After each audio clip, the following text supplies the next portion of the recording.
I'm not who you think I am is the name of this one. And it's kind of a desire to, in some ways, be authentic, be the honest me, and kind of what I'm learning about authenticity.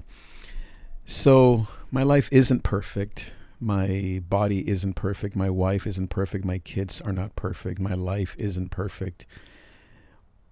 Nor are we, nor am I as successful as I try to appear. I guess that's really the whole thing here. I'm an Enneagram 3.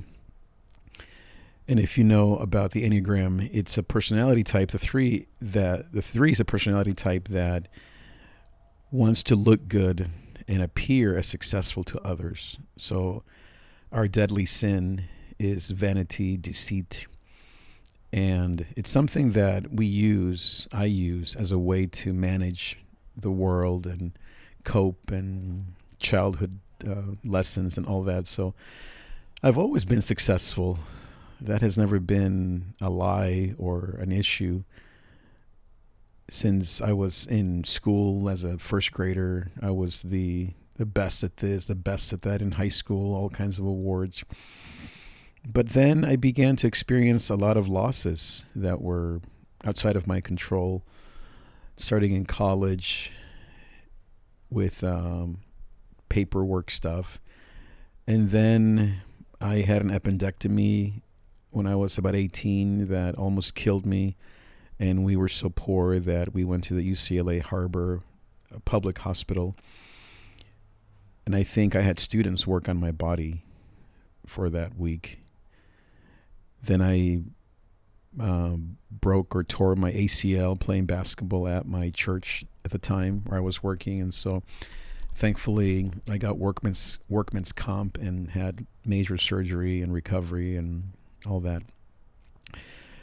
But it hasn't been just those events. My whole life has been marked by a lot of unsuccesses. And this is normal for most people. But again, for me, this has been my fear that I am not as successful as I wish I was or as I want to appear. No one is asking me to be successful. No one is wanting me to do more or to no one is even caring about my success or lack of success except me. And so these days where I feel like every area of my life is not at it's not a 5-star, it's not at the peak, I want to hide my lack of successes personally, family, work, you name it. It's been a rough year, a year of a lot of unsuccesses in every area of my life. And my tendency is to hide, then get angry, then crash, then overreact, and then the cycle continues. Thankfully, my counselor and medication and a lot of tools help me, and I keep going. But I've definitely had a lot of difficult times this last year where I have felt that I just wasn't, quote, successful. And this success lie started, as I said earlier, and then I remember when I was a lead pastor, I wanted to be Joel Osteen and Erwin McManus and pack a room with 100,000 people with just one sermon. And somehow I thought that that was what I needed to do. And now I'm doing a lot of tech work, and yeah, I lead worship and I love a lot of what I do. But now I'm at a very humble place where I don't have a title, but I am just a normal human being that God still uses. But I wrestle with not being successful or giving the appearance of success. And again, who cares? Who's looking to me? No one. Those that love me, they see me as who I am. Success or not, or what is success? And so in this season of kind of a quiet year, I would say, for the Trig fam, where I'm dealing with empty nest stuff, with my own anxiety challenges. My son's dealing with similar stuff. My wife is kind of having to, in many ways, hold the fort, or be the strength of our home, and yeah, not feeling successful at work. My body's a mess. My hair's thinning. My this, my that. Just regular stuff. It wants to break me down, but I'm trying to see it as a gift, the gift of imperfection, the gift of unsuccessful, the gift of being an average man. Right now, like, my eyes are blinking because I need new prescription, and my jaw is locked because of stress and whatever. I'm a mess, you could say. Now, on the other side of stress, on the other side of unsuccess, is Jesus, because nobody cares about unsuccess. Jesus is not condemning me. The world isn't. In fact, the more that I pursue success, the worse it gets. The more that I pursue the appearance of success, the worse it gets.